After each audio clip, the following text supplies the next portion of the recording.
Today, the biggest bubble in history with Harry Dent.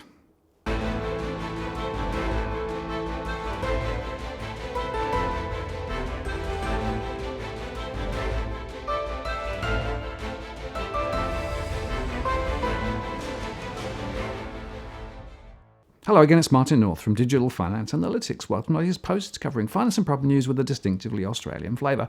Today, I'm joined again by Harry Dent, author, economist, and frankly, guru. Hi, Harry. Hi, Martin. Good to be back. Hello there, Harry. Great to see you again. And we're in a world of bubbles, aren't we? This is the greatest bubble in all of history. Hey, the South Seas bubble was bigger, but it wasn't global, and there's only a few rich people in England. You know, this is everything. It's real estate, it's bonds, it's stocks. Most of all, stocks get the biggest kick out of quantitative easing, and then real estate and bonds. But it's everywhere. It's emerging countries, it's developed countries. It's even 2007. The real estate bubble was more in just a few countries. Now everybody, I don't know any country of stature that doesn't have a substantial real estate bubble. And of course, we know that Australia rates number 2, only behind China and slightly ahead of Canada. Right. So Harry, the question for me is, if the central banks around the world just go on throwing more and more liquidity, in other words, more petrol on the flames, as you were, this bubble, it seems to me, could go on a lot longer than perhaps we were thinking originally. Well, it's already gone a lot longer than I thought originally, and they do keep doing more. But here's what I've been warning, that there's a point where they have to print so much money that it looks ridiculous, and they kind of lose credibility. And what I'm quoting two important numbers to people today. They just printed almost as much money, $3.4 trillion in less than 8 months in the Federal Reserve in the United States. And of course, central banks around the world multiply that times 4 or something. But then they did in 6.5 years for the whole quantitative easing cycle to get us out of the 2008-9 Great Recession. And it's 8 months. So they're having to print exponentially more. And on top of that, we had a $1 trillion annual deficit already, which is 6% of GDP. That's a lot too. And they just added $3 trillion to that, and they're looking to add more. So this is, you total it all up, 6, 7, 8 trillion, 30-40% of our GDP to print in a short period of time just to get over the COVID crisis? Are you kidding me? It shows how weak the economy is. And whenever you have an artificial habit, like I always say, these are financial drugs. Lowering interest rates is a minor, like coffee. Quantitative easing is like crack, or cocaine or something. It's a very powerful drug. It takes more and more to keep getting high, more and more to keep from coming down until you die of the drug, until you literally fall on the pavement and die or get dragged into rehab. We're going into rehab in the next 2 years by everything. We just, and look what we got from this. Yeah, we got another stock rally to new highs, but barely for the S&P 500, only retesting its high. I mean, compared to the stimulus before, every rally gets less. So it takes more and more QE and fiscal stimulus to get real estate and particularly stocks to go up less and less. That's a classic drug scenario, exponential scenario that is not sustainable. So I think they've just passed that point where, okay, what are they going to do next? So, okay, are they going to print? And I think we're going to have another crash into the election or just after the election. I'm betting on into the election. I think there's a good chance stocks are peaking in this time frame, could be early next week. And if we get a crash in an election, then they're going to do something even more extreme, and it's going to get to the point like, okay, well, okay, so if it's 3.7 in 6.5 years, and then 3.4 in 8 months, are you going to print like 5 trillion in 2 months? I mean, where does it get where even the markets and the smart money say, we better run? The truth is, with any bubble, any market, is that it's the smart money that decides when it's over, not the everyday investors. And I've shown in recent months the dumb money is just on fire. The most call options bought by small traders. You can't even compare it to any time in the last 10 or 15 years. Way more than in the 2007 top or the 2000 top. The dumb money is piling into this. Like, they're finally convinced. In Australia, people are convinced there's no way you can go wrong buying real estate, because that's the big bubble there. Your stock market has no chance of making a new high. And if it doesn't make a new high, it's going down and real estate will follow. But China, what's killing me is that the Chinese are now, they've already been the most aggressive buyers of real estate, happy to buy a second or third home, leave them empty, total speculation, no income, and have 22% empty homes in their cities, which there's no way Australia, Sydney or Melbourne or Manhattan or any major city I know in the developed world would have a real estate bubble with 22% empty real estate. But the Chinese think you can't go wrong buying real estate because they've never had a real estate bubble before. They never owned real estate before because they were in a communist country. And they are now more convinced than ever, now that the stock market's already crashed big time. The stock market in China is about half of what it was at its peak and getting ready to go down to 500 or 1,000, almost nothing. They're so convinced with the stock market so much down that real estate is the only safe haven, and they're buying more than ever. I'm just like, oh my God, these poor people are going to get slaughtered, Martin. I mean, more than Australia. And 78%, it was 74 last time I reported, it's now 78% of Chinese net worth is in real estate. It's 67% in Australia. It's only 30% in the US and in places like Europe. So that's why your bubble is the greatest. People in Australia just believe in real estate. And you know what? You guys are new kids on the block. You became a developed country only in the last so many decades, doubled your GDP per capita, short period of time, just like Japan and Taiwan and South Korea and Singapore and Hong Kong and now China, double or more your GDP per capita, short period of time. People get rich quick, which means they stop having babies and they buy real estate like crazy, and they're newbies, they're nouveau riche. They haven't had a real estate bubble before. And Japan came first, and there's bust, and everybody's looking. Nobody's thinking, well, Japan had a big bubble in real estate. They were the first to have a baby boom, have all these things, a bubble in real estate, and their markets crashed big time and never came back. Nobody thinks, oh, well, that'll happen to Korea, in Taiwan, and China, and Australia, and New Zealand. Nobody thinks about this. Martin, this is going to go down as the stupidest single economic event in all of history, a global bubble as we started out, but particularly in China, where 22%, most of the speculation is in empty condos. I mean, in the U.S., people are standing in line to buy. In Sydney, they're standing in line to buy. China, they're 22% empty, and they have the greatest bubble. They have to pay 11 times. I think it's 22 in Hong Kong. That's median. If you go to average values that skews to the upside, it's 39 times in Hong Kong, and 20 times in Beijing. This is insanity. And Sydney and Melbourne and Vancouver are the next strongest bubbles in the world. And nobody in any of those places think this bubble can burst. And that's the definition of bubble logic and absolute human greed and delusion. Because what my view, people say, Martin, how can people be so stupid in bubbles and not see them? What's more obvious than a giant bubble? I mean, if a 10-foot wave was coming into the beach, would you notice it versus a 2-foot wave? Yes, you would. No, people are high on the bubble. That's why they don't notice it. The bubble makes them high. You're sitting on your, pardon my French, fat ass on your couch watching a 75-inch TV that now is $1,000 and would have been $12,000 just 10 years ago. And your house is going up 20% a year, and the stock market's going up 30% a year, and you're doing nothing. Who would want that to end? Who would see anything wrong with that? Particularly if you're more affluent and own more of these financial assets. So the people, I have a harder time talking people out of real estate than stocks.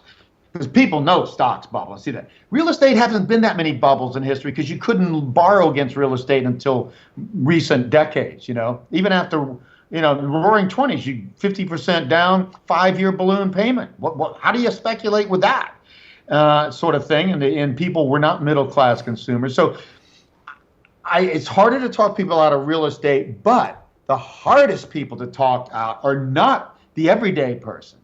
It's the richest people I talk to who think London can't go down. It's the greatest city in Europe. It's the financial. Manhattan can't go down. New York's the greatest city in the world. Sydney, Melbourne can't go down. It's the greatest place on earth. Those are the cities that bubble and go down. History is crystal clear on this. Greater the bubble, the greater the burst. End of story. The greatest cities bubble the most because they are so great. And then when all the free money and all the easy stuff comes down, they crash the most. Manhattan was the biggest bubble burst in the world in the early 30s, and it was the up and coming. Manhattan was like Shanghai today or Hong Kong. The new emerging country becoming developed, becoming rich overnight, hot new city. Manhattan crashed the most. And everybody would say, this is the greatest city in the world, the future. So yeah. I worry about the most expensive places. Yeah, well, it's interesting, Harry, because there have been some very important early warning signs now in the local markets here in Australia, and particularly property. But one of the ones I call out specifically is the new CEO of National Australia Bank, one of the big four banks here in Australia, Ross McEwen, came back from Europe, from Royal Bank of Scotland, right? Just took up the reins. Last Friday, he actually said, as part of his latest results briefing, was there are people who actually should be selling now, because if they don't, they're going to actually end up in critical financial issues later, right? He's the first of the big four bank CEOs to recognize that this party is getting very late into the evening, right? First point. Second point, mortgage stress now higher than ever, right? And that's true of mortgage stress, rental stress, and property investor stress. So you can see it wherever you look, right? And yet we still have the newspapers full of, great time to buy property. Everyone's piling into Queensland and buying property virtually. You can't go wrong. Yes, yeah. Yeah, I've heard that people in Melbourne were moving to Brisbane or to Queensland or whatever, the beach areas or something. They're buying it online. They're buying it online unseen. They're buying it online unseen because they think that it's the place to go. Now, I don't know how much of that's going on. I suspect it's nowhere near as much as all the agents are claiming, right, from what I'm seeing. But it's just remarkable how there's this gap between reality, which of course you keep calling out quite rightly, and my data supports it, and the perception that's still out there, right? And it's being driven by the media, who, by the way, here are definitely hand in glove with the real estate sector. In fact, many of the real estate portals are owned by the media. You cannot listen to anybody in the industry. I used to debate with Mark Bortz. I love him. He's a nice guy. He's a smart guy, but he's in the industry. You can't ask him if real estate's a good investment or if it's overvalued. Nobody in the industry. He told me what he would say when I would debate him in the past. He'd say, well, Harry, I could see how it might not go up much more with slowing demographics and high prices, but there's no way it can go down. And it's just, every bubble burst. I always tell people, Martin, if you can show me one bubble, and these bubbles make any bubbles I've seen in history look like nothing. Any bubble that goes up like this, like Sydney real estate or the stock market in the U.S. or, whatever, on and on and on. Those sort of trajectories, and they just planed out and held up there. It never, ever happened, ever. Maybe this is the first time with endless quantitative easing, but I don't see that. Hey, I had a quick question for you. I remember, I always liked your lifestyle. I've never seen anybody measure things like mortgage stress by lifestyle. That's brilliant, because in marketing, when I was working with companies as a business consultant, large and small, marketing, income demographics are nothing. Lifestyle is way more revealing. Yep. And I remember the last time I saw your indicator, it was some of the richest, higher end lifestyles that had the highest mortgage stress, not the everyday person. Now that vibes what I see. The high-end real estate is the most overvalued, and these people are having to stretch more than ever, and they think they can't go wrong, and they just do it. Yeah, well, that's exactly what we're seeing. So those more sort of affluent groups tend to have multiple properties, so that they'll own Yes. two or three and have lots of investment properties, right? And interestingly, we're now seeing structural unemployment coming into that sector of the market. So people who were in big jobs, very secure jobs, are suddenly finding those jobs are much less secure. Plus, Yes, so the white rental. collar guys are getting hit. Yeah, exactly right. Middle management and above, and the other point is that the rental take is dropping. So in Tasmania in the last quarter, the average rent dropped 9%. Right. So the point is Well, that's unusual. That's scary. Because hugely. rents tend to hold up. Yeah. Well, no. Rents It's have expensive. been. It's hard to buy. Yeah, rents have been coming down, and so if you look at it, we've now got these more affluent households looking at their portfolio, thinking, well, there's no capital growth. In fact, we could be going down. The cash flow is not sufficient to service those properties, and of course, a lot of them are cross-leveraged, right? So, in other words, you take the equity out of the first, and you buy the second and the third. So this stack of dominoes, right, is now starting to fall, and I'm seeing. If you look at it from a bank perspective, bank portfolio perspective, their exposure to that sector of the market, right, is so much higher than any other sector, which means that, of course, once you start seeing the top market going and those more affluent people struggling, it just flows down through the market. And that's what people don't get. Well, right now, I mean, our stock markets, the techs made new highs, which I predicted would happen because they never violated their lows. And they never actually even hit the top side of their channel either. But everything else violated their lows and stuff. But, even with that, most sectors are not. The financial sectors are sucking wind, are not participating. It's the tech and the healthcare leading this rally because they're benefiting from this virus. But in a lot of others, energy and stuff, but financial sector in particularly is weak. And I remember a friend told me many, many years ago, says, Harry, the stock market in Australia is not like the S&P 500 or something in the U.S. It's not as representative of the broad economy. It's dominated by 3 or 4 giant resource export companies and 3 or 4 giant banks. And so we know that the commodity sector has been under pressure for a long time, and the banking sector has.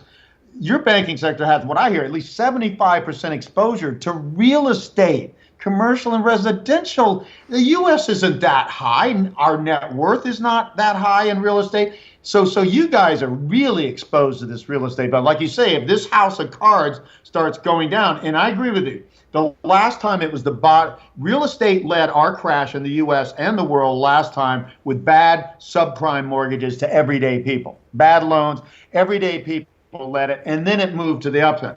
This one is starting everywhere I look around the world. London, San Francisco, Manhattan, Sydney, it's starting in the high end and working down. You're right, that's more dangerous because those people are more leveraged and in higher mortgage stress, and they're bigger loans, and then it just. Yeah, and to tell you something else that's interesting, the banks have just been reporting, and we had 2 banks who basically paid low dividends because the regulators told them to pay less, but they're paying dividends. But one bank in particular, Westpac, which is one of the biggest, most leveraged to property, didn't pay a dividend, right? And they disclosed that their mortgage delinquency rates over the last 3 months have gone like that, right? Not just in Western Australia, but across every state, right? Every state. Yeah, and so what they're actually indicating is that the pressure on the mortgage book is there, and they also made the point they've phoned about 85% of households who've been on mortgage repayment holidays, right? And they basically said, well, there are some which are coming back, but there are a lot which aren't. And then if you go back to what I said about what NAB said, which is, well, maybe some of those people should be selling. The signs are all there, Harry. The signs are all there. And yet we still have everybody, major analysts saying there's nothing to see here. The banks are fine. Everything's going to be perfect. It may go down. They always say, it may go down 10 or 12%. Look, bubbles don't correct. Yeah. They burst. Real estate bubbles burst 30 to 50, and stock bubbles burst 70 to 90. When you're in a bubble like this, long-term normal bull markets and stocks burst 50, like in the 70s. That was a 14-year bear market down 50%. But the 29 to 32 crash was 89%. And same thing. I mean, real estate only went down 26% in the U.S. in the Great Depression because real estate did not bubble anywhere near stocks because you couldn't finance real estate like you can today. But today, my God, here's what I saw. We already went through this Great Recession with foreclosures and stuff. Our real estate on average only went down 34%. Okay, and major people thrown in the streets, lost their houses, foreclosures. Now, real estate, by my indicator back then, which agrees with yours now from different point of view, but same 40% overvalued in Australia.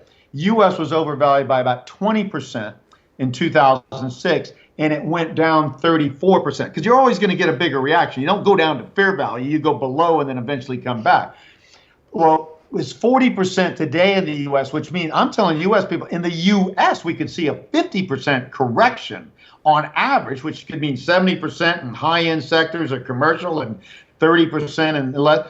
But Australia, I have the same number. I have about 42% overvalued. That means a 50% correction. There is no way Australia's banking system can take that. Nobody in Australia. So that's what these kind of officials, bank CEOs and politicians, they'll say, yeah, maybe it could go down 10 or 15%. And I wouldn't sell my house if I thought it was going to go down 10 or 15%. Of course, no, this is a bubble. And if it does burst, unless I'm just dead wrong and you're dead wrong and it doesn't burst at all and stays in heaven forever, like Mark Boris was saying, it's going to be 30, 40, 50% or more. That is so much worse when it happens to real estate, Martin, because people borrow money against real estate. Only traders borrow money to speculate in stocks, Martin. Everyday people don't borrow to buy stocks. They borrow 80, 90, even 100% in these times to buy real estate. So real estate goes down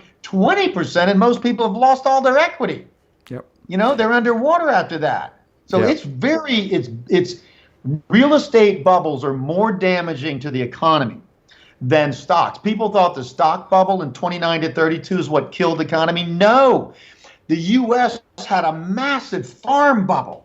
People just kept investing in farms and growing farms after World War I when they suddenly were needed by Europe. And they kept doing it in the boom, even though Europe came back online. Massive overcapacity. It was the farms going under that killed the banking system. But it wasn't the residential housing was in a bubble. Farms were in a bubble and farms crashed. And that's what created 25% unemployment. Yeah, and Harry, the point there, when you think about the mortgage, right? So if somebody puts 10% in, right, and the bank gives them 90%, right, the risk is not equally spread between the two organizations, is it? Right, the individual and the bank, right? The first thing that goes is your equity, right?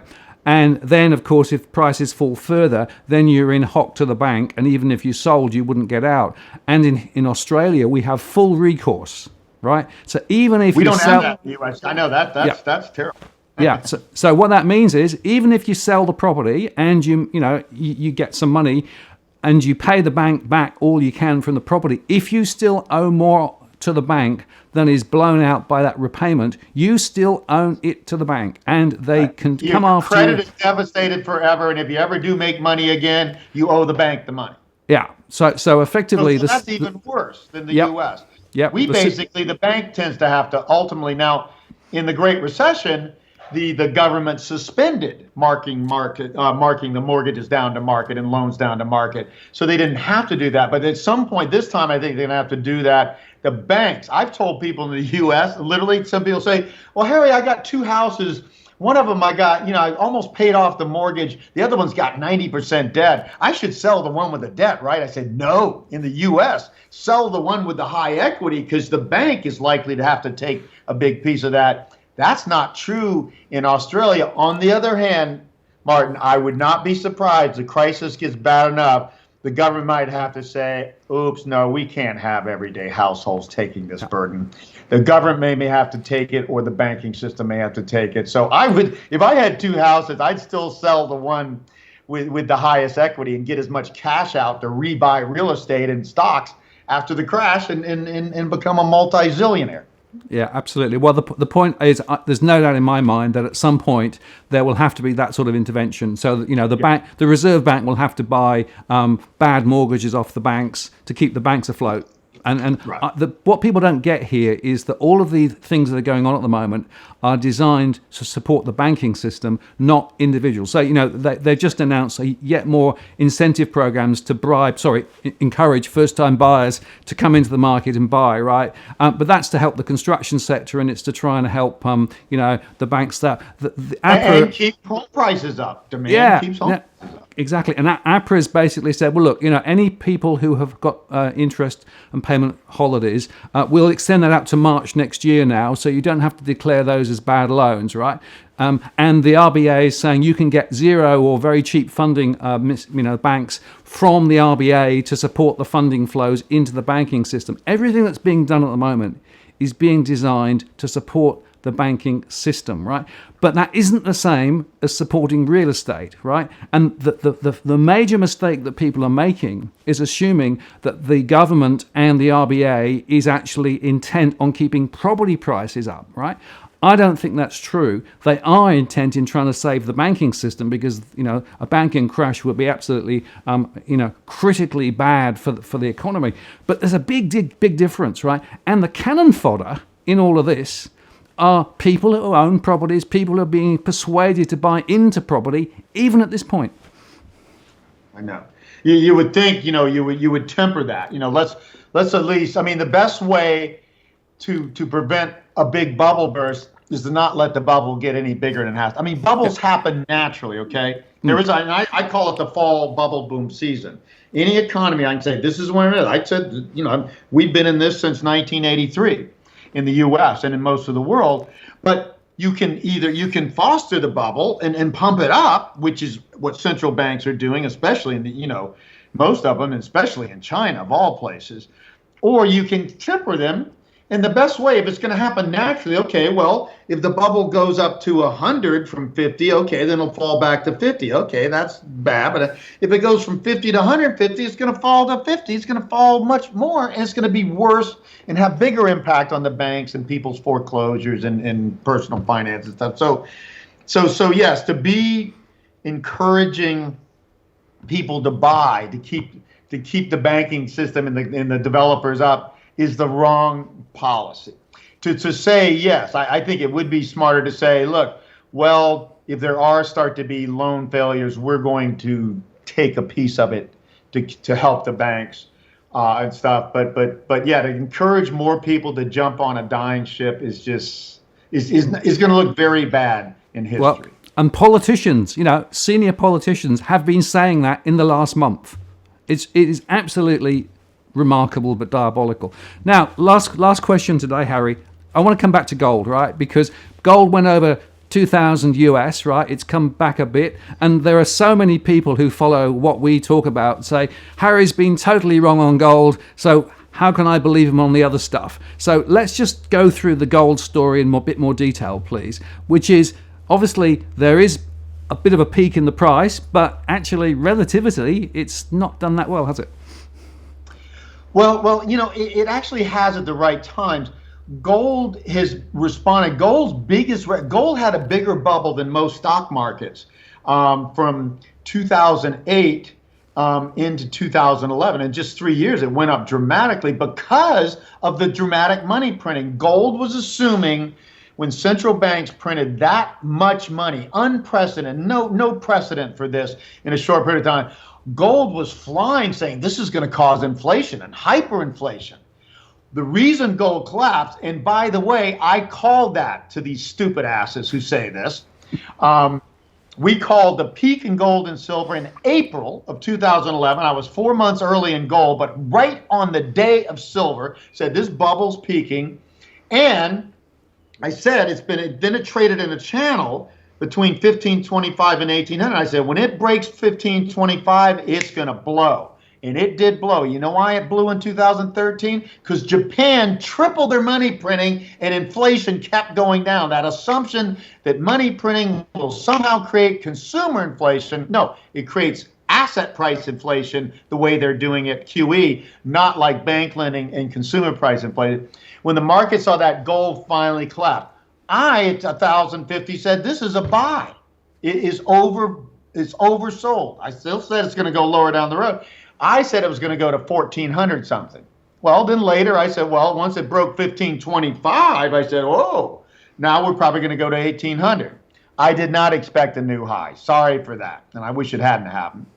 Now, what I'm looking at right now, if I look at a number of measures, gold adjusted for inflation, which is the real thing it correlates with, at these prices, to be similar to the highest prices compared to inflation gold's ever gotten, 2,200 would be a fair price, so a little higher than here.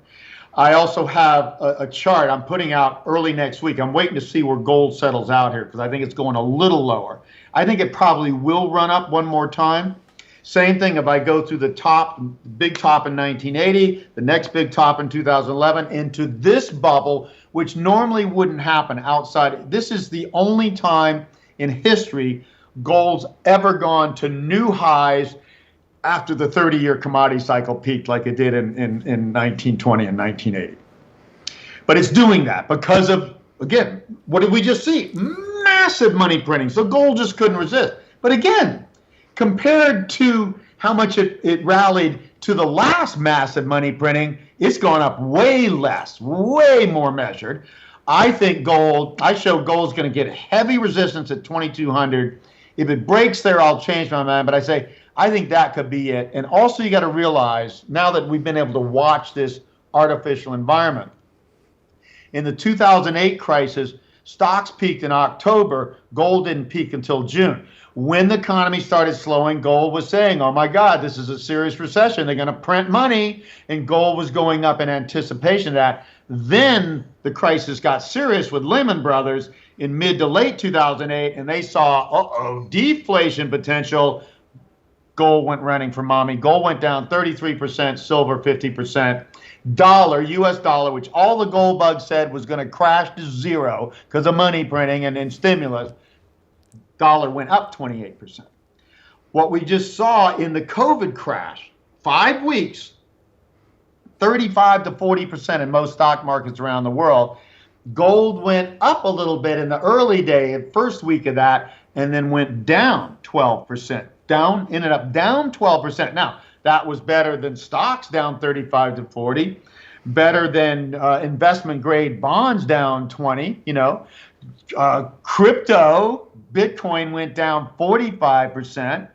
The only thing that went up in that, Martin, was the treasury bonds. Even the investment grade bonds didn't, because the virus hit so hard in certain industries that even AAA companies all of a sudden have a junk bond. It's one thing if your sales go down 10 to 20% in a normal recession. Another thing when they go down 50 to 80 to 90% like major industries. So gold has shown that it tends to go up in the early stage of a crisis when it gets deep enough to start to be deflationary and companies and banks failing, it goes down. Now, my forecast for gold, therefore, and I'm going to put this out probably early next week, that is probably going to go up to 2,200 to be my best target. Little higher, it got up to, I think, 2,080 something recently. It's pulling back. It did look like I've been waiting for this forecast to wait for gold to pull back. I think it pulls back to maybe 1,880, 1,900, when it's not that far from it. It's 1936 today I saw. Goes up to 2,200 the next, could be weeks or next few months, and then it crashes down with everything else into late 2022. My target for gold is only $1,000. That may sound like a big crash. That's the least of any commodity, way less than stocks, more in par with real estate, which never goes down as much as commodity stock. Gold is still the best commodity. If you had to own a commodity, I would own gold, okay? Not silver, not anything else. But it's still going to go down because it's an inflation hedge, not deflation. It's a crisis hedge until the crisis turns to deflation. It did it briefly in 2008. I see deflation big time in 2021 and 22. And I see gold going down. And I also see gold having probably its best bull market ever after this crisis, when the 30-year cycle and the demographic cycles and all of my cycles just about turn up 2023 into 2038 or so, gold's going to have an extreme rally, not because of inflation this time. There'll be mild inflation. That's good. It's going to go up because Asians are the biggest buyers of gold, particularly Chinese and even more so Indians. And I see India leading the next global boom rally like China did this last one. And I think Indians alone will push gold at 3, 4, 5,000. But you're not. I'm telling you right now, you are not going to see $4,000 or $5,000 gold, even if they print a shitload more money, because it's taking exponentially more. Again, gold has gone up. It went up from, you know why it's going up? The dollar went down 11%. That's how much gold went up from 1,800 to a little over 2,000. It just went up in line with the dollar going down, and the dollar's oversold right now. So gold did not have, it did go to new highs over this, but it did not have anywhere near the response it did when they started printing money like this in 2009 forward. So you're not going to get 4,000, and you're not going to get inflation. Maybe inflation goes to 3%, 4%. It's not going to 10 or 12. And you couldn't create hyperinflation if you printed $100 trillion right now. You couldn't, because it's not going to create consumer inflation. It would only blow up assets until they crash, and then they'll just crash. And assets crash faster than bank loans fail. Right. And the critical point, isn't, Harry, here is deflation versus inflation, right? There are so many people out there claiming that this is a route to hyperinflation, but the reason you've just articulated, very few people get, right? That this is effectively not a linear relationship, but a logarithmic relationship. They'll have to create so much more to get a small movement, right? That it's going to be impossible. And therefore, we are going to see probably a deflation. But my question for you then is, what do you think the most critical leading indicator to look at is with regard to that alert for seeing deflation coming through? Well, you know, it's really the stock market this time. Real estate kind of led the last thing, and then one thing, then when subprime loans started failing in the U.S., then people worried about junk bonds, and it spread around the world in other countries, Spain and Ireland. But it wasn't a worldwide real estate crisis. You guys didn't have a real estate crisis. Canada didn't have one over our border. You know, it was just bad loan. There was a lot over too much loans and stuff, and too much lending, too much debt, and it started to deflate. And that's why they came in and printed so much money. They knew that we would end up in a 1930s style depression instead of a recession if they did not inflate financial assets and print a lot of money and give a lot of liquidity. Like you said, what do? They saved the banks. That money printing was intended, and the Federal Reserve and central banks are not owned by the government or the people. They're owned by the banking system. Like you said, they protect the banks first. And then by doing that, they accidentally created, like I said, a financial asset bubble. And it was the only thing that worked, so they kept stoking the financial asset bubble, even when the banks didn't need it as much anymore to keep from failing. So, but the key thing that people don't get, Martin, deflation only comes every other generation, and particularly every 90 years on a double technology cycle I have. 1830s to 40s, 1920s to 30s, 90 years apart, and we're right on that again.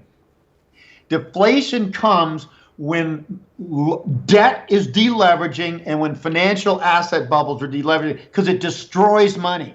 Banks create money 10 to 1 if they need to against loan. They put down 10%, they create 100% loan. They're creating new money. So when these loans fail, you're destroying money. Financial asset bubbles create wealth, not banking money, but wealth in stocks and real estate equity and bond values going up. They create artificial wealth, and then when it's destroyed, that wealth disappears. The disappearance of debt and bubble wealth creates fewer dollars, fewer wealth in dollars, and that causes deflation. So deflation is a sign of debt and bubble deleveraging, and gold is not protection against deflation. End of story. If you think it is, you're an idiot. And real estate is not either. You know the two things that correlate the most with inflation long term, Martin? Gold and real estate. Adjusted for inflation, gold and real estate long term give you a zero return. The difference with real estate, at least you can rent the damn thing out. You can't rent out gold. So gold and real estate are the most inflation prone, and if you get deflation, they get hit. Yeah. So those are the two most people in China. I guarantee you, to the average person in China, what's your two safe havens? Real estate and gold. Those are the worst things in deflation. Other than stocks go down, inflation crash or deflation. Stocks go down worse in deflation, but stocks will go down in any downturn in the economy that affects earnings, whether it's inflationary like the 70s. But real estate and gold are inflation hedges. If this was going to be an inflationary crisis like the 70s, real estate held up very well. Actually went up in the 70s. So gold and inflation, the two things hardest for me to talk people out of, as I hinted before, gold and real estate, people are attached, emotionally attached. Gold is like Jesus, the second coming of Jesus. It's the one true God that's always there. And, blah, blah, blah. You can't destroy it. It's always got value. And real estate, you can't go wrong buying real estate because they ain't making any more of it. That is total baloney. They're going to have buildings go up to Mars one of these days, and you don't need more land. We're not running out of land to build real estate on, So all of this is illusion. I look at history. I don't have any emotion. The only value I have other than I understand cycles better than most people, I look objectively at history. And I let history tell me what happens or not, what does well in inflation or deflation and what causes these things. It's crystal clear. This is the greatest bubble in history. When it bursts, there will be deflation. End of story. And when there's deflation, even real estate and gold, things thought to be more safe havens, will go down. And the problem with real estate, it will go down about as much as gold, less than stocks, but it has a lot of debt against it, and it affects people more personally than stocks. So it's going to be really bad. Real estate is the thing people, particularly in China, Australia, and Canada, should be the most afraid of. And they're the least afraid of.